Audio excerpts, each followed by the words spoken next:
자, 잠깐 차를 세우는 순간 뒤에서 어머. 야, 오빠 이거 뭐고? 예, 잘 가고 있는데요. 멈춰 서 있는 차 때문에 꽝! 이 사고들에는 공통점이 있습니다. 주정차 금지 구역에 차를 세우면 안 되는데요. 그런 곳에 차를 세웠다가 뒷차가 들이받으면 과실비는 어떻게 될까요? 영상 먼저 보시겠습니다. 제보자 교회를 갔다가 집으로 돌아오는 길이었습니다. 차에 같이 타고 있던 지인을 내려줄 곳을 찾고 있었는데요. 마침 버스 한 대가 정거장에 정차합니다. 제보자 그 뒤에 잠시 차를 세우는데요. 어떻게 된 일이죠? 어머, 뭐해? 가는 길에 이제 뒤에 계신 분은 이제 내리셔야 되는 상황이었고 그 버스 뒤에 잠깐 세워서 내려드리려고 하는 찰나에 이제 내려드리고 나서 이제 뒤에서 사고가 난 상황이죠. 제보자 차량의 블랙박스 영상인데요. 상대방 차가 속도를 줄이지 않은 채 다가오는 모습이 보입니다. 일행이 내리자마자 바로 사고가 났습니다. 제보자 차량을 보지 못했던 걸까요? 어머, 뭐해? 그 운전자분이 굉장히 고령이신데 지금 82세라고 저는 들었고요. 그 옆에 타고 계시던 아드님 말로는 이제 너무 고령이셔갖고 가는 걸 좀 늦게 해서 사고가 난 것 같다라고 얘기를 하셨습니다. 뒷차 운전자분께서 연세가 있으신 분이래요. 이게 앞에 차를 피한다는 게 반응이 늦어서 그래서 사고 난 것 같다. 그런 사고라 그러면 뒷차에 100% 잘못이어야 되는데요. 제보자에게도 일부 잘못이 있다고 주장한다면서요.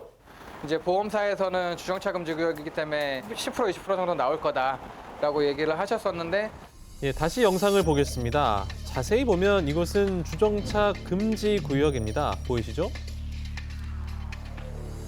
뭐 주정차 금지 구역 팻말은 있는데 밑에 황색선이 전혀 없는 상황이었기 때문에 주정차 금지 구역인지 잘 몰랐고요. 사고가 일어난 도로를 보면 주정차 금지 구역을 나타내는 황색 실선이 한쪽에만 그어져 있습니다. 왜냐? 도로 보수 작업을 하면서 황색 실선이 지워졌기 때문인데요. 네. 제보자 물을 주정차 수밖에 금지 없겠죠. 구역 여러 군데가 있죠. 교차로, 횡단보도, 길모퉁이, 버스 정류장 이런 데는 세우면 안 되는데요. 주정차 금지 구역이다. 거기다 왜 차를 세웠느냐. 그것 때문에 제보자에게도 10% 잘못이 있다는 건데요. 하지만 불법 주정차 때문에 일어난 사고라고 그러면 불법 주정차에 대해서도 10% 하면 20% 과실이 적용될 수도 있지요. 제보자는 버스 뒤에 멈추면서 비상등도 작동하고 있었고요. 그리고 일행 중에 한 사람 내리고 막 출발하는데 들어갔어요. 왜 그래? 이번 사고가 왜 일어났나요? 제보자에다 차를 세웠기 때문일까요? 아니면은 뒷차 운전자가 앞을 제대로 못 봤거나 또는 핸들을 제대로 조작하지 못했기 때문일까요? 법원 판결에 보면 컴컴한 밤에 미등도 안 켜고 아무것도 안 켜고 있을 때 불법 주차하고 있는 차를 뒤에서 들이받았을 때 그때 왜 거기에 컴컴한 밤에 차를 세워놨느냐? 그 경우 불법 주정차 차의 잘못을 10%로 봅니다. 아무것도 안 켜고 있을 때 밤에. 근데 지금은 낮이죠. 앞이 뻔히 보이죠. 비상등 켜고 있었죠. 그리고 길이 넓어요. 1, 2, 3차로. 버스 뒤에 잠깐 멈춘 김에 잠깐 두고 내려주고 그러고 다시 출발하려고 그러는데 그때 저 앞에 차가 서 있는 거 보이는데 미리 핸들을 틀었어야죠. 아니면 브레이크 잡아서 그 차 뒤에 서 있든가. 이번 사고는 설령 불법 정차했다 하더라도 불법 정차에 대해서 통고 처분, 범칙금 4만 원, 범칙금 낸다 하더라도 사고 자체에 있어서는 제보자에게 잘못이 있다고 말할 수가 없습니다. 따라서 불법 주정차 여부와 관계없이 100대 0이어야 되겠습니다. 운전자의 전방 주시, 운전의 기본 중에 기본 의무입니다. 자, 고속도로에서 정말 위험한 행동입니다. 차가 빠져야 할 진출로를 지나쳐서 다시 돌아가려다가 난 사고입니다.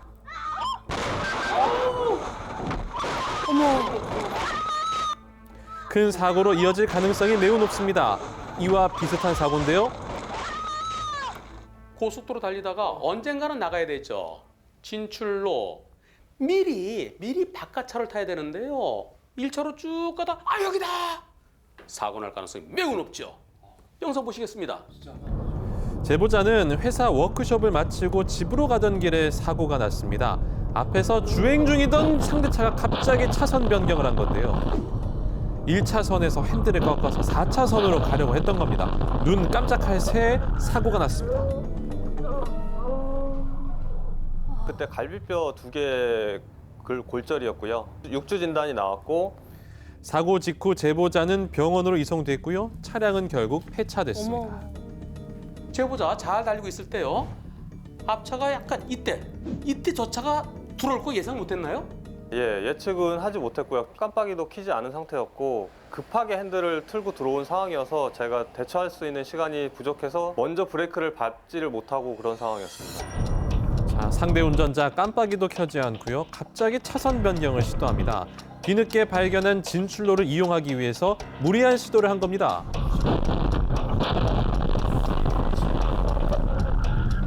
여기서 이쪽으로 나가려고 그러면 미리 오른쪽으로 나갔어야죠.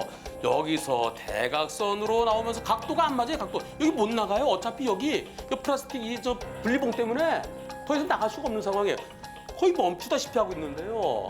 이번 사고 완전히 날벼락입니다. 어떻게 진행됐습니까? 우리나라에서는 이제 10대 0이라는 것은 거의 존재하지 않는다. 상대 측이 과실 비율이 6이고 제가 4라고 처음에 1차 판정이 났습니다. 같은 방향으로 가던 차끼리는 100대 0은 없다. 60대 40이다 이렇게 주장했다는 거죠. 그럼 이 사건 양쪽 보험사가 결국 분심이 갔을 텐데요. 구상금 분쟁심의위원회 거기서 몇 대 몇으로 나왔나요? 2차 판정 비율에서 3대 7, 제가 3으로 판정 비율을 받았습니다. 납득이 가지 않아서 저는 다시 한번 분쟁심의위원회에다가 요청을 좀 이의제기를 한 상태고요. 현재 지금 진행 중입니다. 진짜예요? 분심위에서 70대 30으로 나왔다고요? 이 사건은 70대 30이다? 내가 정선은 잘 가고 있는데 1차로 진짜 갑자기 들어오면 피할 수 있어야 되는데요. 영상 다시 보시죠. 2차로 잘 가고 있는데요. 저 앞에서 방향지도 안 지켜서 갑자기 나오면은 저걸 어떻게 피하죠? 여기서 그 차랑 부딪히면은 사고가 더 커지니까 핸들을 그렇게 틀 수밖에 없잖아요. 핸들 틀면서 저 차랑 살짝 부딪히고 이 차는 옆으로 저 차는 그래 큰 충격을 안 받았어요. 그리고 제보자는 오른쪽으로 튕겨갖고 살신성이 난 건데요. 피해줘서 고맙다고 해야지. 제보자에게 30% 잘못이라뇨. 이번 사고 예상 못하죠?